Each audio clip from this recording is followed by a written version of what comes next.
शुरू करता हूँ अल्लाह ताला के बाबरकत नाम से, जो बड़ा मेहरबान नहायत ही रहम करने वाला है। ख़वातीन व हज़रात, मुझे देखने और सुनने वालों, आप सबको मेरा सलाम। आज की वीडियो का मेरा जो टॉपिक है वो दम तोड़ती इंसानियत है, इंसानी बेहिसी है। आज मुसलमान खुदाई इखलाकियात से भटक चुका है। आज के इंसान में इंसानियत कम कम ही नज़र आती है। आज का इंसान बेहिस, बेरहम और दर्द से खाली नज़र आता है। दोस्तों, आज मैं आपके साथ आज से 26 साल पहले का एक वाक़या शेयर करने जा रहा हूँ, जिसे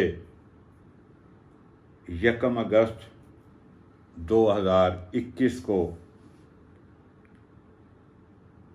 अपने कॉलम की सूरत में मैंने दोबारा शाया किया। मेरा कॉलम रोज़नामा जनाह और दीगर अखबारात में 1 अगस्त 2021 को प्लास्टिक के लोग और इंसानियत की मौत शाया हुआ। प्लास्टिक के लोग और इंसान की मौत, तारिक उस्मानी। मैंने बाकायदा सहाफ़त का आगाज़ 1987 में रोज़नामा हैदर रावलपिंडी से किया था। अखबार के मालिक मोहम्मद रफ़ी भट्ट साहब थे, अल्लाह उन्हें जन्नत नसीब करे। उनकी रहलत हो गई। मेरे पहले बाज़ाब्ता सहाफ़ती ट्रेनर और एडिटर मारूफ सहाफ़ी जनाब सैयद ज़मीर नफीस हैं और जनाब CR शमसी उस्ताद के दर्जे पर फाइल हैं, जो उस वक़्त अखबार के चीफ रिपोर्टर थे। अल्लाह उस्ताद मोहतरम CR शमसी को भी अपनी जवारे रहमत में जगह दे। गुज़श्ता साल 17 सितंबर को वो भी इस दुनिया फ़ानी से चले गए। तो कॉलम में मैंने लिखा कि जब मैंने सहाफ़त शुरू की तो वो प्लास्टिक के दौर का आगाज़ था। मार्केट में प्लास्टिक के बर्तन, जूते और दीगर अशियाए ज़रूरिया धड़ाधड़ बिक रही थी।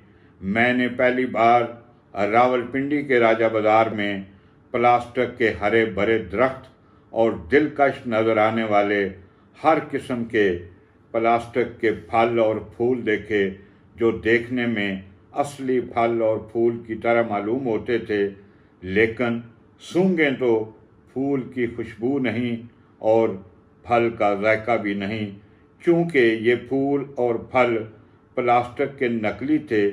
ये फितरत के असूल की पैदावार नहीं थे, बल्कि इंसानों ने मसनूई सजावट के लिए बनाए थे। 33 साल गुजर जाने के बाद आज अगर इर्द गिर्द समाज में बसने वाले इंसानों का बहुत करीब से मुशाहिदा करें तो आज के इंसान नहीं बल्कि प्लास्टिक के लोग नज़र आते हैं। फितरत से खाली, खुदाई इखलाकियात से भटके हुए, बेदर्द, बेहिस, बेरहम इंसान किसी तरह भी इंसान नज़र नहीं आते। पूरी मादी कायनात एक मुतय्यन कानून फितरत में जकड़ी हुई है। वो किसी हाल में इससे जुदा नहीं।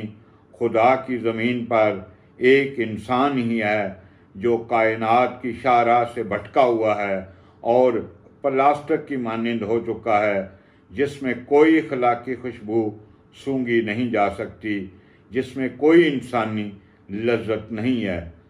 میں نے لگ بھگ 30 سال روزنامہ خبریں، روزنامہ پاکستان، روزنامہ الاخبار، روزنامہ اوصاف، روزنامہ جناح اور دیگر کچھ اخبارات میں بطور انویسٹیگیشن رپورٹنگ کی، کرائم رپورٹنگ کی اور سماج میں پھیلے ایک جرم کی رپورٹنگ کی۔ میں نے جرم کے محرکات اور اس کے پس پردہ عوامل کی چھان بین کی۔ میں نے سماج کی بیڑیا نما، انسانوں کی رونگٹے کھڑے کر دینے والی کہانیوں کے پس پردہ حقائق کو اس لیے بے نقاب کیا کہ ایسے سنگین جرائم کی بے کنی ہو سکے۔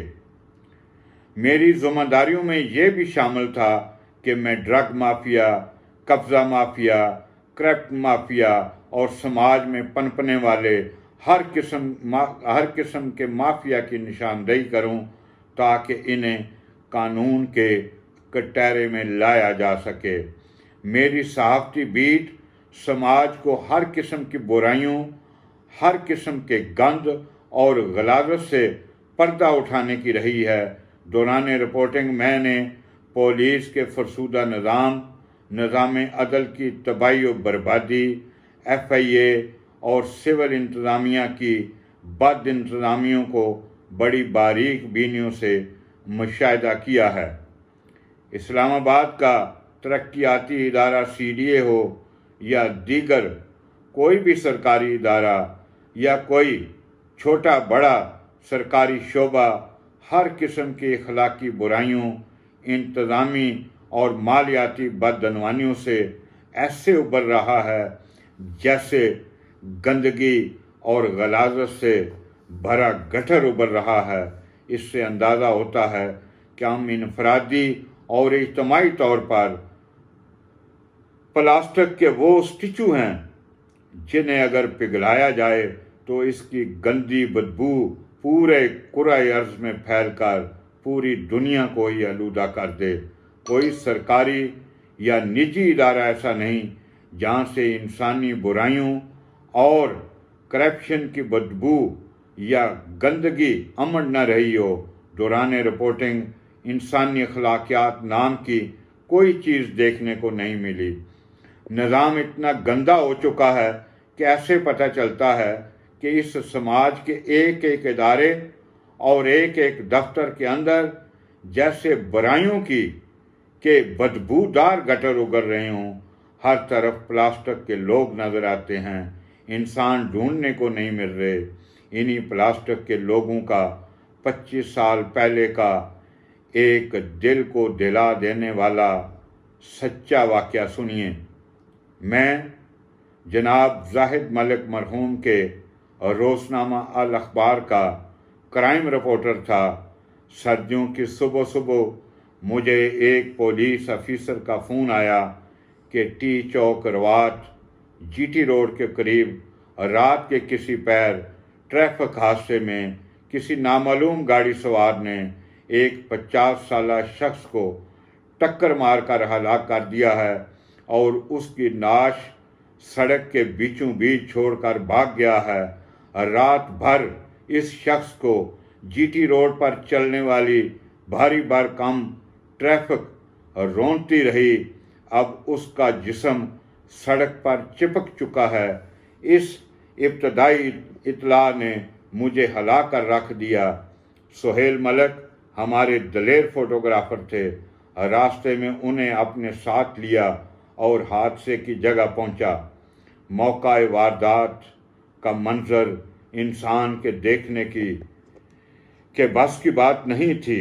وہ اب انسانی جسم نہیں رہا تھا، بلکہ ایسے لگتا تھا کہ کوئی خون آلود چادر سڑک سے چپک گئی ہو۔ وہ اب کوئی انسانی ڈیڈ باڈی نہیں رہی تھی۔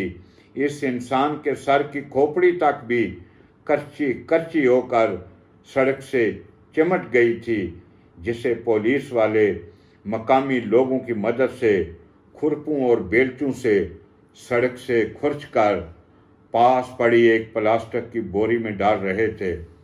किसी इंसान की मौत का ये खौफनाक और भयानक मंजर मैंने दौरान रिपोर्टिंग पहले कभी नहीं देखा था। पुलिस और मकामी लोगों को एक इंसान की सड़क से चिपकी हुई बॉडी को खुरपों से खुरचते देखकर मैंने बाकायदा तौर पर दहाड़े मारकर रोना शुरू कर दिया। फोटोग्राफर सुहेल मलिक और दीगर वहाँ मौजूद लोगों की भी हालत मेरे जैसी थी। हालांकि इस अंदोनाक वाक़या से पहले मैं सानिया ओजड़ी कैंप के हलाक सैकड़ों लोगों की नाशों को एक जगह पर इकट्ठा एक पूरे ढेर में देख चुका था। मोटरवे के अलमनाक ट्रैफिक हादसात में इंसानों की बहुत सारी इकट्ठी सरकलम नाशें देखी थी मैंने। नीना अजीज का कत्ल केस में सर और धड़ अलग भी देखा था। इस्लामाबाद के बरसाती नालों से मिलने वाली लावारिस नाशें देखना मेरा रोज़ का मामूल था। पिम्स हस्पताल में डॉक्टर नसीर आए रोज़ हमारी मौजूदगी में मकतूलैन के पोस्टमार्टम करते रहे। सानिया I-10-1 में दादी और चचा समेत मासूम बच्चों की ज़बहशुदा डेड बॉडीज़ भी दिल पर पत्थर रख कर देख चुका था, लेकिन ये वाला भयानक मंजर मुझसे देखा न गया। मेरे असाब काबू में नहीं थे। ये मेरे साथ पहली बार हुआ था कि मैं जाए वकूआ से बाकायदा चीखें मारता हुआ भाग खड़ा हुआ। दफ्तर पहुंचने तक मुझे 101 बुखार हो चुका था। मैं तकरीबन नीम बेहोशी के आलम में रिपोर्टिंग रूम की दीवार से लगे सोफे पर गिर चुका था। मेरी ज़िंदगी में ये पहली बार हुआ था कि किसी क्राइम सीन या जाए हादसा से वापस आकर इस वकूआ की खबर तक भी फाइल न कर सका था। इस अंदोनाक वाक़या की खबर हमारे चीफ न्यूज़ एडिटर जनाब सैयद मेहदी शाह ने बनाई थी, जो हम सब के बड़े भाई कहलवाते थे। सैयद मेहदी शाह ने मुझे बाद में बताया कि उन्होंने मुझे खबर के बारे में पूछा तो मैंने नीम बेहोशी की हालत में उन्हें इतना ही जवाब दिया था कि प्लास्टिक के लोगों में एक इंसान मर गया। सैयद मेहदी शाह ने इस अलमनाक हादसे की तफसीलात मेरे साथ जाने वाले फ़ोटोग्राफ़र सुहेल मलिक से लेकर जो खबर तैयार की थी उसका इंट्रो यही था कि प्लास्टिक के लोगों में इंसान की मौत अल्लाह ताला जनाब जाहिद मलिक साहब और जनाब सैयद मेहदी साहब को अपनी जवार रहमत में जगह दे, वो भी हम में नहीं है। ये एक सच्चा वाक़या आपको सुनाने का मकसद सिर्फ़ और सिर्फ ये है कि हम में इंसानियत नहीं रही। आज 4 करोड़ के करीब इंसान सैलाब से मुतासर, बेघर, बेयारो मददगार हम सबको पुकार रहे हैं। खुदा के लिए अपने अंदर इंसानियत के जज्बे को जगाएं, इन लोगों की मदद करें। आज मेरे मुल्क का किसान, आज मेरे मुल्क का काश्तकार जो आप लोगों के लिए खुराक का बंदोबस्त करता है, आपकी ग़िज़ा का बंदोबस्त करता है, वो ख़ुद बदहाल है। उसका घर बार पानियों में बह गया है, उसके बच्चे खुद भूख से मर रहे हैं। तो मेरा ये एक पब्लिक मैसेज है कि हमें अपने अंदर इंसानी जज्बे को उभारते हुए लोगों की मदद करना चाहिए। मैं ये जो चैनल है इस पे आपको ऐसे सच्चे वाक़यात भी बताता रहूँगा, मुआशरे की अक्कासी भी करता रहूँगा, इस्लाह का पहलू भी होगा। आप दोस्तों से दरख्वास्त है कि अगर मेरी ये छोटी सी कावश आपको अच्छी लगे तो लाजमन मेरे चैनल को सब्सक्राइब करें, इसे लाइक करें, इसे शेयर करें। मैंने आप लोगों का बहुत वक़्त लिया। हम इंसान हैं, हमें इंसानों के लिए जीना है, एक दूसरे का दुख दर्द जानना है और दुख दर्द जान के जीना है। बहुत शुक्रिया।